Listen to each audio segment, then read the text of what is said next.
तो गुफ्तगू का आगाज यहीं से करते हैं कि ये जो आईनी तरमीम में नाकामी जो है, क्या ये शो करती है कि इस्टेब्लिशमेंट अब एक बैकफुट पर है और उसकी चल नहीं रही? जी आयशा। जनाब रजा, एक तो शुक्रिया बुलाने का। देखें, लगता है ये है कि इस्टेब्लिशमेंट जो है ना, पहले जरा सफाक तो अभी भी है इस्टेब्लिशमेंट, लेकिन ये है कि इस्टेब्लिशमेंट की में जो अकल और वो तेजी और थोड़ी जो शार्पनेस थी वो नहीं है। मतलब ये कि अगर आपने आईनी तरमीम करने का प्लान बनाया था तो एक तो ये कि आपकी अपनी जो पार्टनर हुकूमत है, जिस हुकूमत को आप लाए हैं, वही तैयार नहीं थी। मतलब ये कि इंफॉर्मेशन मिनिस्टर, लॉ मिनिस्टर, सबने ये कहा कि जनाब हमने जो पूरा मुसवदा है वो देखा नहीं, टुकड़ों टुकड़ों में देखा है। कुछ जरदारी साहब ने कुछ पोर्शन देखे हैं, कुछ पोर्शन लॉ मिनिस्टर ने देखे हैं, लेकिन पूरे सामने आए नहीं। फिर ये है कि आप ये इस्टेब्लिशमेंट एतबार करके चली कि जी मौलाना फजल रहमान तो पक्का पक्का वोट देंगे, लेकिन ये ऐसी एक मेजर स्ट्रक्चरल तब्दीली लानी है जो कि पाकिस्तान के कॉन्स्टिट्यूशन, पाकिस्तान के स्टेट स्ट्रक्चर, पाकिस्तान के इदारों के बैलेंस को ऊपर नीचे करे। बड़ी मेजर चेंज है, तो उसके लिए आप तैयारी तो करके चलते हैं ना। मतलब ये आप इसको मुकाबला करें कुछ ज़ियाउल हक से, कुछ मुशर्रफ के ज़माने से। तो जो तब्दीलियां होती थी तो उसमें थोड़ा सा काम होता था, पार्टनर्स को साथ शामिल किया जाता था। यहाँ तो नहीं किया गया, और यही वजह से ये है बैकफुट पे इसलिए जा रहे हैं कि तैयारी, कुछ मेरे ख्याल में एरोगेंस है कि अपनी ताकत की कि जनाब हम तो सब कुछ करवा सकते हैं। और चूंकि एक पार्टी जो हमें पसंद नहीं है उसको हमने पीछे धकेल दिया, बाकी जो हैं पीपी पाकिस्तान पीपल्स पार्टी हो, पाकिस्तान मुस्लिम लीग हो, या जमात उलमा इस्लाम फजलो रहमान हो, MQM हो, ये सारी पार्टियां हमारे साथ हैं तो हमारे साथ ही चलेंगी।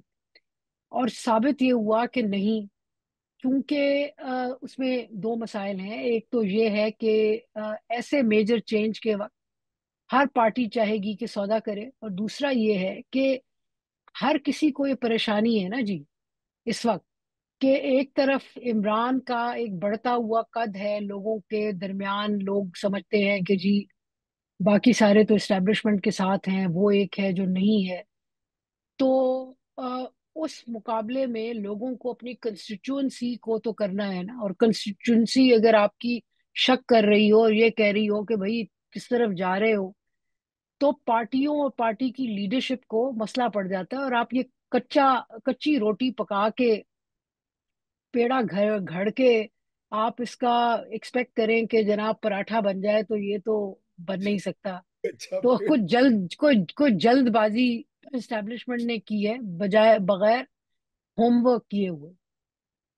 जी। जल्दबाजी की है, और हुकूमत पर भी बड़ी हैरानगी होती है कि उसमें पुराने सियासतदान भी शामिल हैं और उनको पता है ये काम कैसे होता है, तो इतना बॉचअप किया। लेकिन डॉक्टर आयशा, बड़ा इसमें इंटरेस्टिंग एक एस्पेक्ट है वो मौलाना फजलुर रहमान का किरदार, उनकी डिमांड्स और उनकी जो नेगोशिएशन में जिस तरह से उन्होंने अपने आप को दोबारा से सेंटर में ले आए हैं। अब बिल्कुल इररेलेवेंट होकर, यही लग रहा था कई 6 महीने से कि अब वो तो उनकी सियासत वगैरह साइडलाइन होगी। इस वक्त वो दूल्हा बने हुए हैं और सेंटर ऑफ अट्रैक्शन है। तो मौलाना फजल रहमान क्या चाहते हैं, और आपको लगता है कि वो जो अगला राउंड है, अब यही कहा जा रहा है कि दोबारा ये तरमीम लाई जाएंगी, उसमें मान जाएंगे ये? बात यह है जी कि डिपेंड करता है कि मौलाना के साथ नेगोशिएशन क्या होती है। बात यह है कि मौलाना जो है वो भी उनकी भी उनकी भी एतराजात जो हैं वो जेन्युइन है। मतलब कि इस वक्त तक जो सुनने में आया है कि जो उन्हें ऑफर किया जा रहा है कि जी कश्मीर कमेटी का चेयरमैन, कैबिनेट में मजीद पोजीशंस दे देंगे। फिर जो सीटें कुछ हारी हुई हैं, उनके बेटे की सीट थी मसलन, जितवा देंगे। फिर ये कि गवर्नर शायद KP का वो पोजीशन देने का कुछ वादा है। कुछ ये है कि बलूचिस्तान की गवर्नमेंट जो कि उनके हाथ से छीन ली गई अ, और PPP को दे दी गई, वो दे देंगे। लेकिन बात यह है कि लगता यह है कि मौलाना जो है वो इस पे राजी नहीं है, क्योंकि मौलाना कहते हैं कि भाई हर दफा इस्तेमाल करते हो और उसके बाद डिच कर देते हो। तो या तो ये करो कि हमारा रोल आइंदा फ्यूचर में क्या होगा। तो फ्यूचर के लिए वो निगोशिएट कर रहे हैं।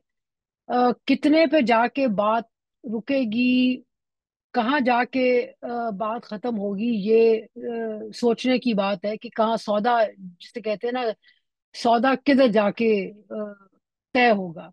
तो अभी तो सौदेबाजी की पोजीशन में है, और मसला ये है कि उतनी देर में टाइम ज्यादा रह नहीं गया।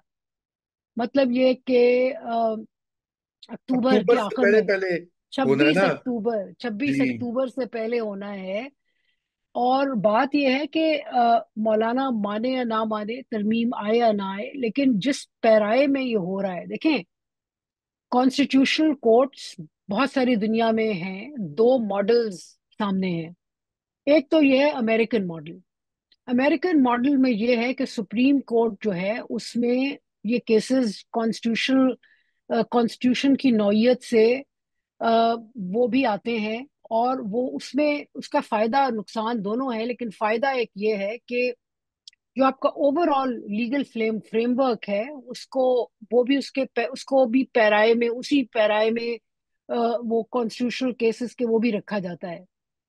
मसलन मैं आपको एक छोटी सी मिसाल दूं, मतलब कि पाकिस्तान में आप किसको कहेंगे कि कॉन्स्टिट्यूशनल केस है, क्योंकि डिसअपियरेंसेस के जो केस हैं, अब मैं कि ये कॉन्स्टिट्यूशनल एक मसला है ना, कि एक इदारे जो है अपना काम नहीं कर रहे, गवर्नमेंट जो है वो क्या कर रही है, ये तो खुद एक कॉन्स्टिट्यूशनल मैटर है, आप उसको अलग नहीं कर सकते।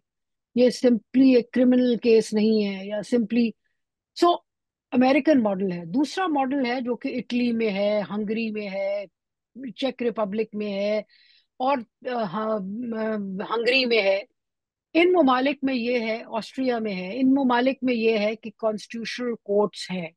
खुद टर्की में है, अब मलेशिया में है। अच्छा, अब उसमें होता ये है कि बहुत सारा दारोमदार ये होता है कि कौन सिलेक्ट कर रहा है जजेस को, उनके मियाद कितनी है, इदारे की क्रेडिबिलिटी क्या है।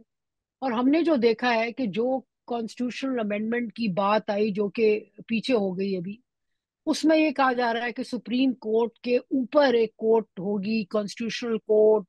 प्राइम मिनिस्टर या प्रेसिडेंट जो है वो नॉमिनेट करेगा। आपकी 18वीं तरमीम तरमीम के बिल्कुल बरक्स ये जा रहा है मामला, क्योंकि 18वीं तरमीम तरमीम में तो प्रेसिडेंट को की ताकत को कम किया जा रहा था, यहाँ बढ़ाया जा रहा है। सुप्रीम कोर्ट के जजेस की जो सिलेक्शन है वो मामला, वो जजेस से लेके प्रेसिडेंट और पार्लियामेंट को दिया जा रहा है। तो ये बहुत पॉलिटिकल है, और हमारी जो सियासी हमारा कल्चर है उसमें क्या कॉन्स्टिट्यूशनल कोर्ट आजादी से अपना काम कर पाएगा, क्या वो ताबे होगा, क्या वो ज्यादा पॉलिटिसाइज कोर्ट होगा, कर भी पाएगा काम या नहीं कर पाएगा, तो बहुत सारे सवाल उठते हैं।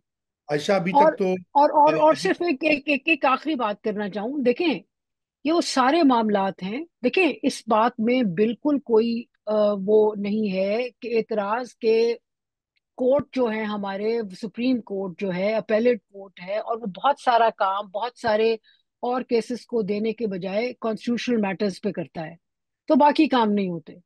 लेकिन 26 अक्टूबर से पहले करने की क्या जल्दी है, क्योंकि ये चीजें हैं जो आके सारी पार्टियों को बिठा के करें ना।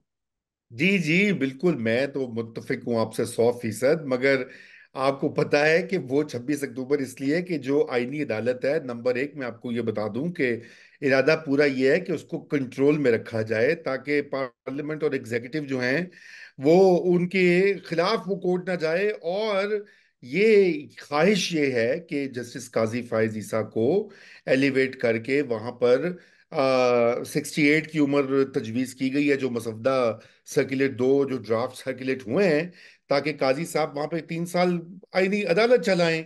लेकिन अब मौलाना फजलुर रहमान काजी फायज ईसा को भी नहीं चाहते ना। ये एक फड्डा ये भी है जो मेरी इतलात हैं कि वो उसके ऊपर तो बिल्कुल इनकारी है। बाकी वो कहते हैं मैं बातें मान भी जाऊं, मैंने इनको नहीं देनी एक्सटेंशन। अब वो क्यों ऐसा है, आई डोंट नो। एक तो ये भी कहा जा रहा है कि वो काजी फाइजिसा को जो इस्लामिस्ट पार्टीज हैं या हलके जो हैं वो देखते हैं कि ये तो लिबरल बंदा है, इसने वो भी मुबारक सानी का एक केस में आपको पता है क्या हुआ। वो अहमदी शख्स को इजाजत दी गई कि वही प्राइवेट अपनी प्रेमिसेस में वो इबादत कर लें या उनके ऊपर अगर जो भी करें तो उनके ऊपर कानून वो लागू नहीं होता। फिर बाद में उसको मौलाना साहब को बुलाया गया और चेंबर में बैठ के काजी फाइजिसा ने अपने ही फैसले को रिवाइज किया। अंदाजा करें। तो ये भी एक टग ऑफ वॉर इस वक्त जारी है डॉक्टर आयशा। मगर coming back to the question, Maulana Fazlur Rahman और इस्टेब्लिशमेंट का तो साथ चोली दामन का है। मतलब जब पिछले 20-30 साल से वो तकरीबन जैसे कहना चाहिए कि एक उन्हीं का एक विंग है, एक सियासी पार्टी या एक मजहबी सियासी ग्रुप के रूप में। ये अब इतनी दूरी कैसे होगी? क्या ये फैक्टर इमरान खान है? क्या ये फैक्टर जो है फजल रहमान की न्यू फाउंड ऑटोनॉमी है?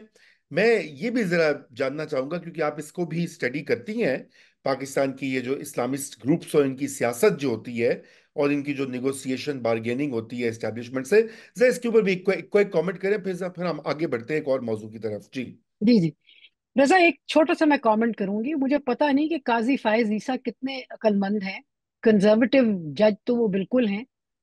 अक्लमंद कितने हैं ये नहीं मुझे पता। उनके बात ये है कि वो जो केस था जिसमें उनको उन पर ये टीका लग गया कि वो बड़े प्रोग्रेसिव हैं। मसला ये है कि अगर ये सिंपल सा एक डिसीजन दे देते कि भाई ये जो नोटिफिकेशन आई है वो 2000 आई थिंक 20 या 21 में है, और ये जो जो पकड़ा था वो 2019 में हाँ। किया था, तो इसलिए ये लागू नहीं होता और अल्लाह अल्लाह खैर सल्ला। इन्होंने मजहबी तावीलें दी, फिर उसमें उर्दू में ट्रांसलेट करवाया वो जजमेंट, हाँ ज्यादा जी। फैल गई, ज्यादा हवा हो गई। और आपको पता है कि अगर बात यह है कि आप में इतना दम नहीं था तो आप ये ना करते, फिर आपको पीछे हटना पड़ा। तो मेरे ख्याल में अकल की जज साहब में कुछ कमी है।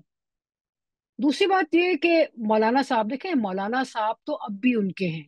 मौलाना साहब का झगड़ा क्या है इस्टेब्लिशमेंट के साथ? मसला ये है कि इस्टेब्लिशमेंट ने उनके साथ, देखे ना, उनके साथ कोई सलूक अच्छा तो नहीं किया। मतलब ये कि नए नए लोग बलूचिस्तान में कुछ घुसाए गए उनकी पार्टी में। फिर ये है कि जो किया, उनका बेटा हार गया। बाकियों को तो जितवा दिया आपने, नून वालों को आपने जितवा दिया। नून वाले हार रहे थे, उनको आपने आखिरी वक्त में जितवा दिया, उनको नहीं जितवाया। फिर आपने ये किया कि अपना उनको जो एक बड़ा रोल देते उनको चाहिए था, उनको दरकार था, मतलब कि बलूचिस्तान में आपने उनकी हुकूमत ना बनवाई, अब आप ऑफर कर रहे हैं ना, पहले उनको करने देते। तो वो कहते हैं कि यार ये क्या बात है, इस्तेमाल भी करते हो, हम तुम्हारे साथ भी खड़े होते हैं, फिर जब डिश भी कर देते हो। तो ये डिसाइड करो कि तुम हमें समझते क्या हो, हमारा रोल क्या है। तो मेरे ख्याल में वो कुछ लॉस्ट लैंड जो है ना वो रिक्लेम कर रहे हैं। अ, तो ये कुछ रेक्लेमेशन, पॉलिटिकल रेक्लेमेशन हो रही है। अ, उस तरफ जा रहे हैं, मतलब कि ये जो चीज है ना, ये जो अमेंडमेंट है कॉन्स्टिट्यूशन, ये मानने में शायद इनको कोई एतराज नहीं है। मसला ये है कि वो कह रहे हैं कि अब फैसला करो भाई कि आपने हम्म। फ्यूचर में हमें क्या हमारे साथ करना है और कि हमारे साथ किधर जाना है। ये फ्यूचर की बात कर रहे हैं, अपनी एक रीडिफाइन, अपनी जगह जो है वो करना चाह रहे राइट। हैं। बिल्कुल फ्यूचर की। और कुछ मेरे ख्याल से उन्होंने थोड़ा सा तो अपनी अहमियत दोबारा जो है उसका एहसास दिलवा दिया है जीएचक्यू को भी और इस्लामाबाद में बैठे सियासतदानों को भी। तो उनको भी ये मालूम हुआ है। बहरहाल हम देखते हैं कि ये ऊंट किस करवट बैठता है। क्योंकि आयशा मैं आपको ये जरूर बता दूं कि ये बात तो तय है कि एक दूसरी जो है एफर्ट की तैयारियां हो रही हैं। May be about in a couple of weeks, 2 या 3 हफ्ते के अंदर अंदर वो तैयार होकर, और इस बार वो ये कहा जा रहा है कि मौलाना की मशावरत से ही वो मसवदा बनेगा। और बिलावल भुट्टो सरदारी आपको पता है बड़े एक्टिवली जो है इस वक्त कॉन्स्टिट्यूशनल कोर्ट को भी वो कर रहे हैं प्रमोट। हालांकि मजे की बात यह है कि अभी इन्होंने एक स्टेटमेंट दिया था बिलावल ने, जिसमें उन्होंने कहा था कि जनाब नेक्स्ट चीफ जस्टिस जो हैं वो मंसूर अली शाह ही होंगे। जी।